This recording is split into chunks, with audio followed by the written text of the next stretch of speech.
5টা কারণে জামাতে ইসলামকে যুক্তরাষ্ট্র পছন্দ করে, এই শিরোনামে একটা রিপোর্ট যুগান্তরে এসছে। কিন্তু যুগান্তর এটি কোট করেছে এই সময় পত্রিকা কলকাতা, যেটা নিয়ে একটা তুলকালাম কাণ্ড।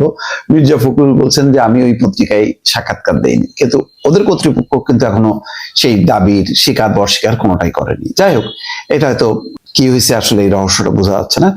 কিন্তু জামাতকে নিয়ে তারা রিপোর্ট করেছে এবং তাদের সাক্ষাৎকারের কয়েকটা পর্বে ছিল কি কারণে জামাত ইসলামকে আমেরিকা পছন্দ করে, তার কিছু কার্যকারণ দেওয়া হয়েছে। এটা সত্য যে ডাকসু এবং জাকসু নির্বাচনের পর পশ্চিমা কূটনীতিকরা ঘন ঘন বৈঠক করছেন জামাতের সঙ্গে। একাধিকবার মার্কিন অ্যাম্বাসেডার, ভারপ্রাপ্ত রাষ্ট্রদূত, বর্তমান রাষ্ট্রদূত, তারা দফায় দফায় এবং অন্যান্য পর্যায়ের কর্মকর্তারা দেখা যাচ্ছে যে জামাত ইসলামের নেতৃবৃন্দের সঙ্গে কথা বলছেন। তারা কিন্তু একেবারেই মনে হচ্ছে যে অন্য রাজনৈতিক দলকে যেভাবে দেখে জামাতকেও সেইভাবে দেখে।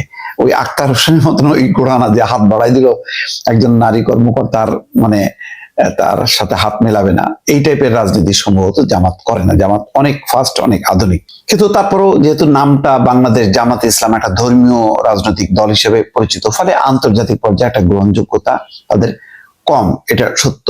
কিন্তু যুক্তরাষ্ট্র এটাকে আমলে নিচ্ছে না। তারা মনে করে যে না,